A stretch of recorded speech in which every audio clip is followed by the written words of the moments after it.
నియోజకవర్గం ఇది. మనం పుట్టలే, మన నాయనగారు పుట్టలే, తాతగారు పుట్టలే, వాళ్ళ తాతలు పుట్టలే, వాళ్ళ తాతలు పుట్టలే, ముత్తాతలు పుట్టలే. అప్పటి నుంచి శ్రీశైలం అనేది కర్నూలు జిల్లా ఎప్పుడో 1800 సంవత్సరంలో ఏర్పడింది. కర్నూలు జిల్లాలోనే మనకు మతికొచ్చిన, మన తాతగారికి మతికొచ్చిన మొట్టమొదటి నుంచి కర్నూలు జిల్లాలోనే ఉంది. కానీ ఈరోజు కొంతమంది రకరకాలుగా మాట్లాడుతూ దీన్ని ప్రకాశం జిల్లాలో, మార్కాపురం జిల్లాలో మార్చాలని చెప్పేసి డిమాండ్ చేస్తాం. మనకందరికీ బాధ్యత ఉంది, మన సెంటిమెంట్ అది. మనది శ్రీశైలం అంటే భక్తులందరిది కావచ్చు, ప్రజలది కావచ్చు. మన నియోజకవర్గంలో ఉంది, మన జిల్లాలో ఉంది, ఉమ్మడి కర్నూలు జిల్లాలో ఉంది, ఇప్పుడు నంద్యాల జిల్లాలో ఉంది.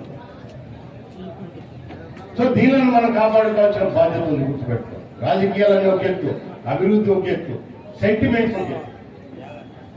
అందరికీ కూడా విజ్ఞప్తి చేసేది ఇది పార్టీలకు అతీతంగా మనము దీనిపైన ఫైట్ చేయాల్సిందే. మన ప్రభుత్వంలో మనం ఉన్న మన గౌరవ ముఖ్యమంత్రికి చెప్పాల్సిందే, సంబంధిత అధికారులకు, సంబంధిత మంత్రులకు, అలాగే ఎన్డీఏ కూటమి పెద్దలకు, అందరికి కూడా మీరు కూడా ఎన్డీఏ కూటమిలో ఉన్నారు కాబట్టి మీరు కూడా మీ పార్టీలకు ఖచ్చితంగా ఈ విషయాన్ని దృష్టి సబ్జెక్టును వాళ్ళ దృష్టికి తీసుకుపోవాలి, చెప్పాలి.